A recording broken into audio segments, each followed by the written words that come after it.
Hi, fifth grade. Today you're going to be doing Module 1, Topic B, C, and D review. So this means your math test is tomorrow. You can follow along as I do go over some of what you're going to need to know. The first thing you need to know is how to write decimals in word form, standard form, expanded form, and unit form. So remember, standard form is standard. That's how we say a number normally. So standard form has numbers. Word form is how we say the word. So if we were looking at our first example, we have 85 and 21 hundredths because the number ends in the hundredths place. So we would write 85 and 21 hundredths with that THS at the end. Oops. An expanded form is when we stretch out the number and make it into an equation with each value. So it'd be 80, because the 8 is in the 10 spot. So 80 plus 5 plus 2 tenths plus 100. And unit form is a mix of words and numbers. For example, you would write 8 tens, 5 ones, and keep going for every single digit. After we've completed the 4 different forms, you can work on looking at comparing. So remember, when you compare, you write the numbers on top of each other so you can see and cross out each number. So if I was looking at the first example, I would rewrite this so that they are under each other. 165 and 4 tenths is on top right here of 165 and 45 hundredths. Then fill in with any zeros and cross out any matching numbers. And I would see that this number is bigger than this number.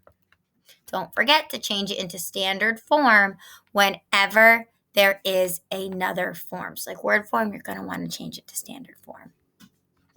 Number 3, arrange these numbers in increasing order. That means least, smallest, to greatest, biggest, expanding. Think of you're walking up the stairs, expanding.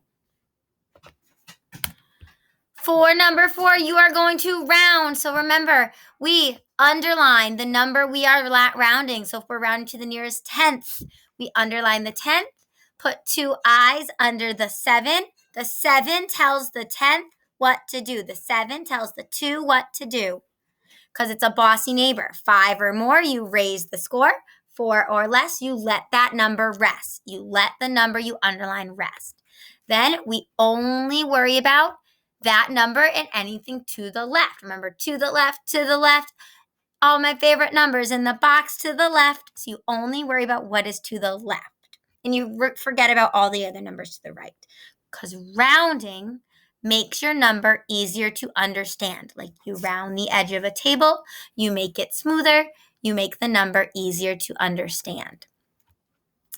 Number 5, the distance from Miss Scharf's home to Dell's Lemonade is 204 and 385 thousandth meters. Round this number to the nearest hundredth of a meter. So you're going to, again, underline the hundredths place, put your eyes under the bossy neighbor. What is your bossy neighbor telling your hundredths place to do?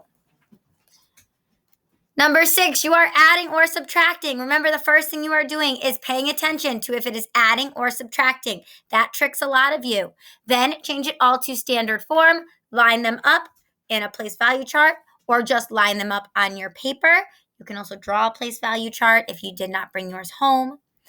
And then you add or subtract normally. Don't forget to bundle and unbundle if you need some more numbers.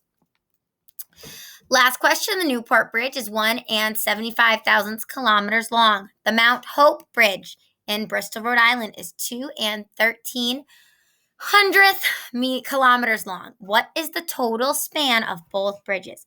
Total means adding. So what is the total span of both bridges? Show your thinking with words or numbers. Good luck, 5th grade. Remember, use your notes. See if you can use Dwayne Habecker, use your homework, use whatever you have to help you remember. If you have any questions, don't forget to message your teacher.